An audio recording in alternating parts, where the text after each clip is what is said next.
Hello, my friends, and welcome to another Thursday coffee chat. I have a Christmas tree. Look at that. Have a cup of coffee, though I have to admit it's a little on the chilly side now, but still really good. So I'm glad you're here.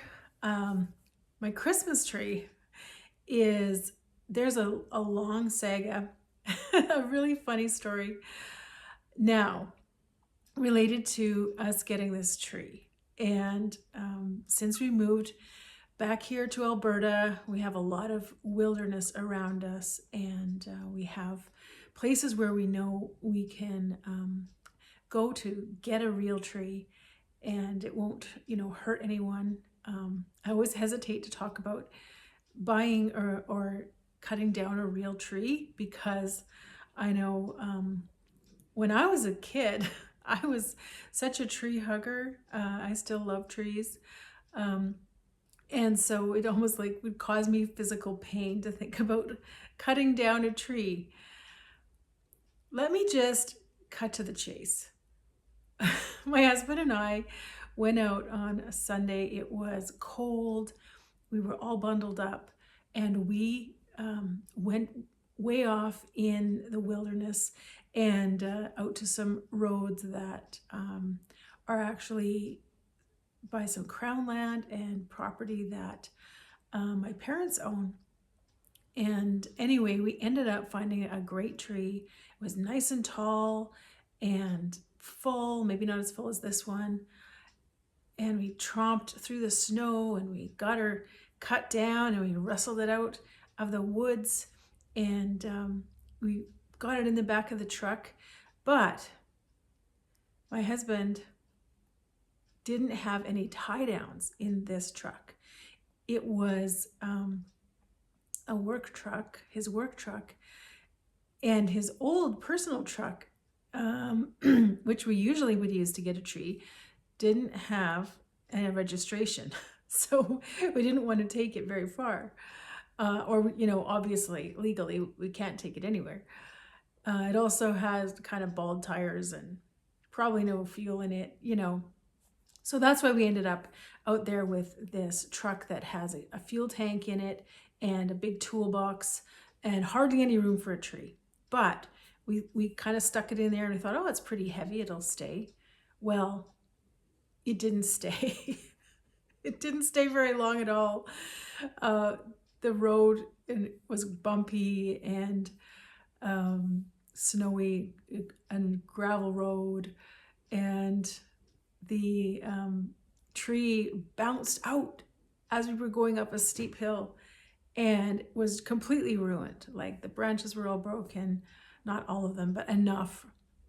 And I was just devastated because I was so looking forward to getting this tree, and I was so happy that we had found this perfect tree and we'd had a lovely time together, frolicking in the wilderness in the snow. Anyway, so that was really hard. And because we were so far away from home, we didn't have a lot of daylight left, right? Like up here in the north, the sun is gone by 4:30 right now. And so we knew we had just a small window of time, but we still decided to go back to the house, go back to town and get a couple of tie downs. And so we got to the old truck, and where all the tie downs were, except for the other ones that were at work, couldn't get in the truck. Sometimes things get frozen up so so tight you can't get into it. So my husband's trying to body slam a bit into the truck doors and get things to open up. No luck. And he even was worried that he broke off one of the handles trying to get in. Oh dear. So I could see this look of intense frustration on his face. And I was trying to really hold it together, like maybe far better than I usually do, to be honest, because I had just written a blog about my own frustration with not getting the garbage out in time and how, we should turn these moments of these events that are so frustrating into like what they really are. They're not life-shatteringly important, right? How you treat people is important. And just being thankful for the beautiful gifts that we have. So I was trying to like, okay, I'm learning this lesson. Now I got to practice it. And I need to be thankful for the gift of going out and getting a tree with my husband and just the adventure that it was. So I was trying to stay really positive. However, eventually we just kind of looked at each other and we admitted defeat. We realized there is no way that we can get a tree today in the way that we want. Let's just get our regular vehicle, go to Independent, which is like a kind of a big grocery chain store here in our town, and they sell trees, and let's see if they have any left. So we drive over there. Sure enough, they have about 8 or 10 kind of measly looking leftover trees, frozen kind of solidly to the wall. But we thought this is great. This will work, and it's a balsam fir, so it smells really nice. So we ended up buying this tree for $50 Canadian, and it's not my ideal tree, but I have one and I'm grateful. And you know what I'm even more grateful for? I am very thankful that I didn't lose my temper. And I didn't say anything to my husband that I might have said in the recent past. Like, why on earth did you forget a tie down? What were you thinking, right? Or why don't you have any tie downs in this truck? Because we were rushing. We were in a hurry. We had had a busy morning leading worship at church. We were both exhausted. And we were just thankful that we'd remembered to put our boots, long underwear, winter coats, socks, all that stuff, because it was, I think, minus 21 Celsius. Anyway, I had to tell you that story. I hope I don't get a lot of,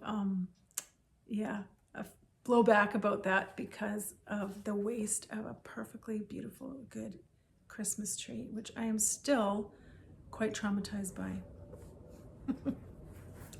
All right, I wanted to also talk about this journal that my mother-in-law gave me a year ago, I think. It's called The Best Part of My Day.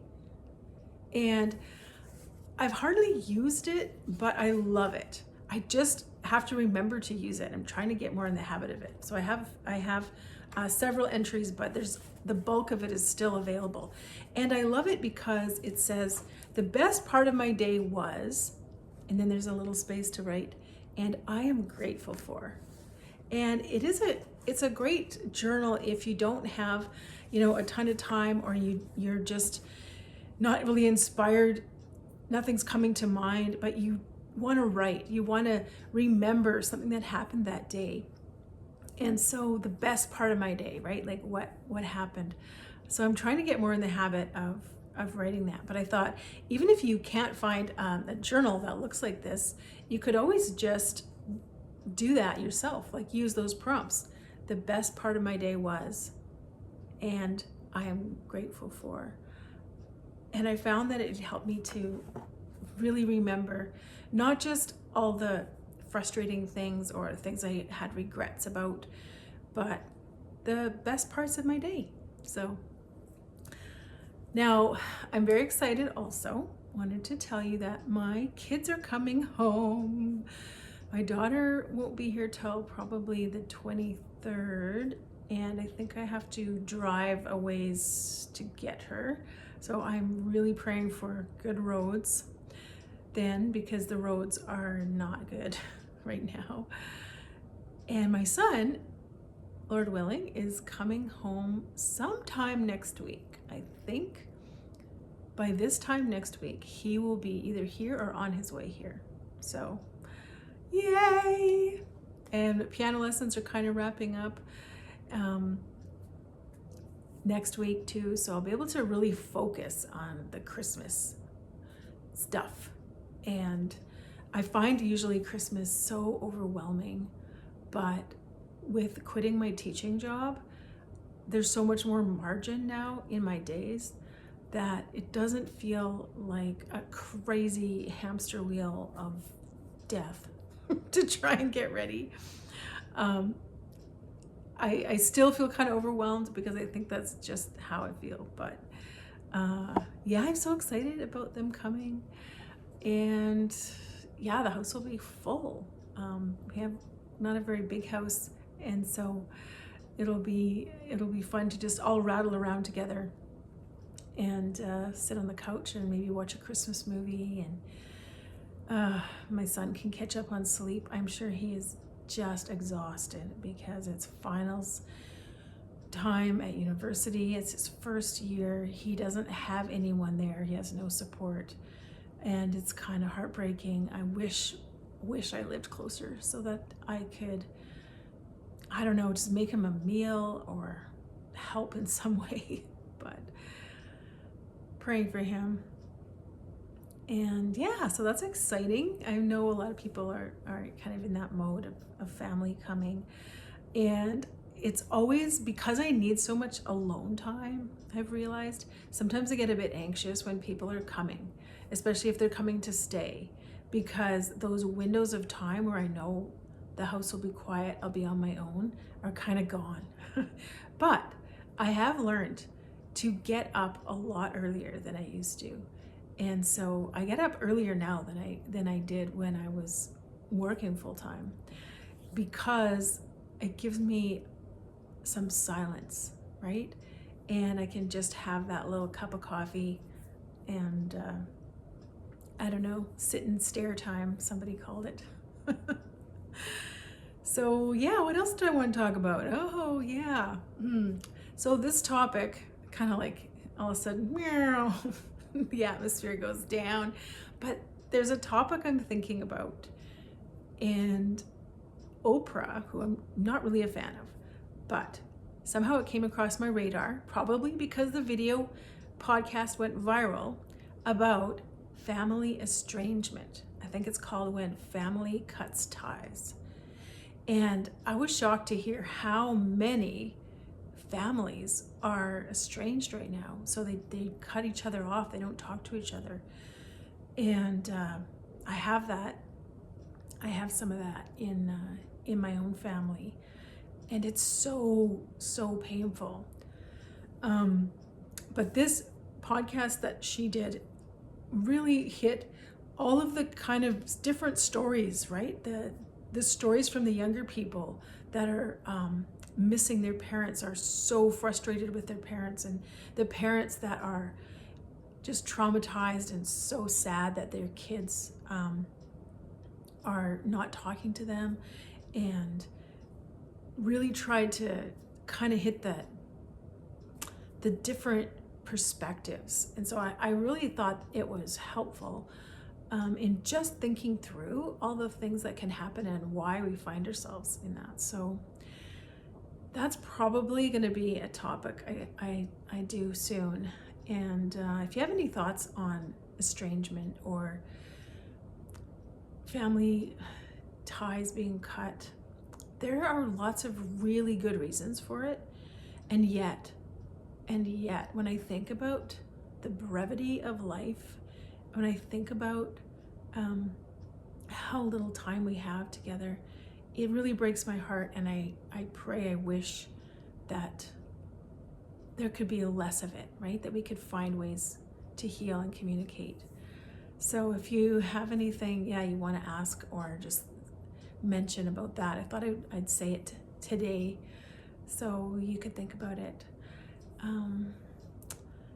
And the only other thing I just wanted to mention was I am surprised by the joy of the community that I'm finding on YouTube. I really did not expect that. I really did not expect to be meeting, someone from Australia. a few people from Australia. I really did not expect to meet, fellow Canadians and women in America, and even a few good men out there doing adventurous things or just talking about their life. And just realizing that we all struggle with a lot of the same things. We all have ups and downs. We have good days and bad days. Some of us have faith, and some of us don't, but everyone's searching for connection.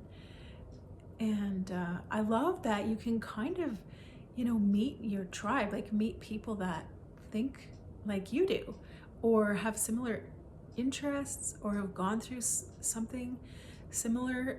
It's really helpful. And I think especially for me, who's kind of a loner, back in my hometown, where oddly I don't actually have any friends. I know it's kind of depressing to say. I mean, I have friends, but I don't really. And it's okay. I'm not really sad about it. It's just the way things have happened, right? People have moved away. People went on with their lives while we were gone for almost 10 years. And my family, who I love, they're here. So they're like my friends for sure. And they are so busy, right? They have younger children, so much going on. So I'm thankful for you. I just wanted to say that. And I hope that you have an awesome rest of your day and weekend. And yeah, just thanks for hanging out with me and looking at my little tree here. It's kind of cute, I guess. And I'll talk to you again really soon. Bye.